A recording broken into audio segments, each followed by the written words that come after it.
The Incredibles is one of my favorite Pixar films of all time. It's one of the few Disney movies that many people believe needed a sequel, which is completely understandable. The first had a lot of great action, comedy, animation, an interesting plot, a memorable villain, great characters, and was a critical and financial success. However, most Pixar films usually have these traits, so what makes Incredibles so special? Well, the first film was directed by Brad Bird, who was also the director of The Iron Giant, so hearing that he was going to work on an original animated film would probably start up the hype train.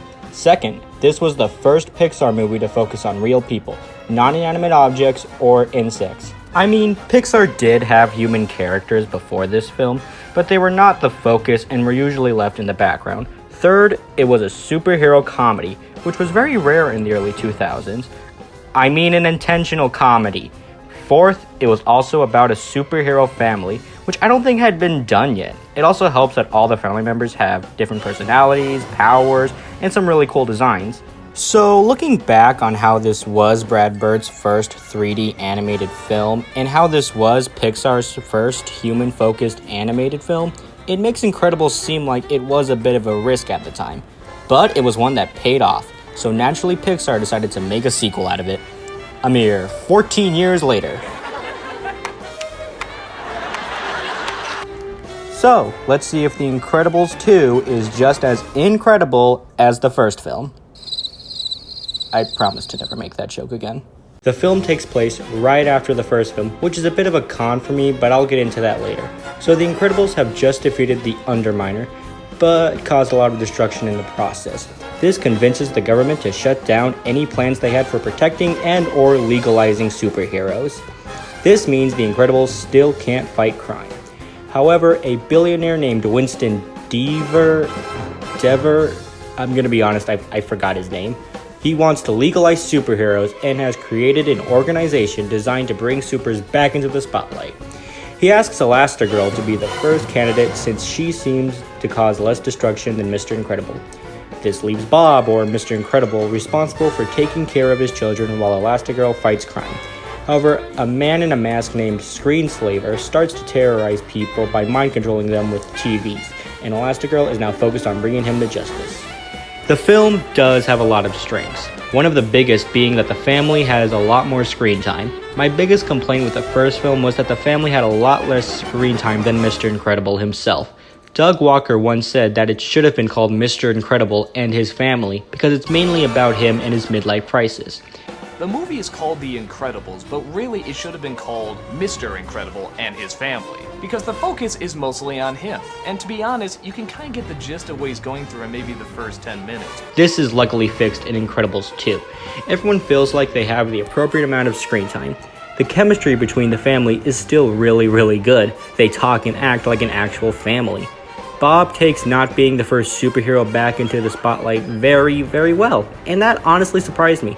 I was afraid there was going to be a big fight with him and Elastigirl about how he should have been the one that they chose, but he does take it well and he does encourage her to go back.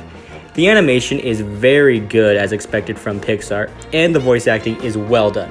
The action in the movie is amazing. Elastigirl in particular gets a lot of great scenes. Her Elasticycle is also amazing, and it breaks in half so that she can stretch with it. There is also an amazing scene in the closed area with the Screenslaver that I will not dare give away. It is my favorite part of the entire film. Does that mean the film was worth 14 years of wait? Well, I wouldn't really go that far. This film really is not perfect. Most of the jokes didn't really get a laugh out of me, except one with Jack and a raccoon, which is hilarious.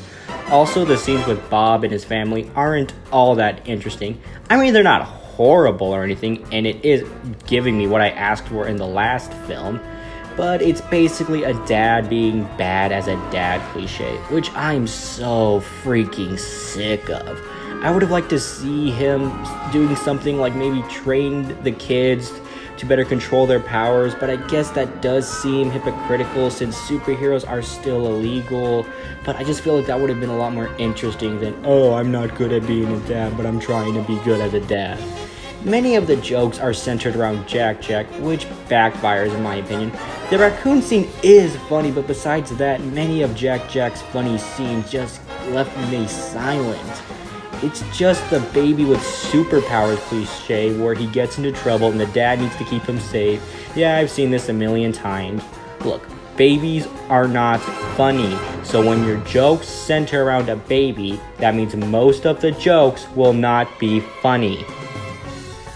The film also puts a lot of its screen time on Violet's boyfriend, which is also pretty predictable. I mean, it's not like it takes away a good chunk of the film, but... oh no, who am I kidding? It takes about a good chunk of the film. I mean, the scenes with Mr. Incredible and the family are done well, but they just feel like cliches you've seen a million times. Also, the villain is a bit of a letdown. I won't give away the screenslaver's identity, but chances are you're gonna guess who it is when you watch the film. I mean, the screenslaver is cool, but I think I prefer Syndrome. But he's not doing so well right now, so I can see why they went with the screenslaver. I finally would have preferred a movie that took place around 14 years after this one because I feel like it's way too late to make a sequel right after the first one. But that's just me, and I won't hold it against the film. Does that make Incredibles 2 a bad movie? No, it's still a really great film, and I'm glad I watched it.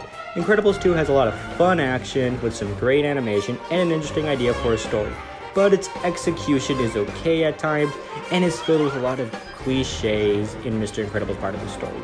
And yes, these cliches are executed well, but they're still cliches nonetheless. The Incredibles 2 gets an 8 out of 10.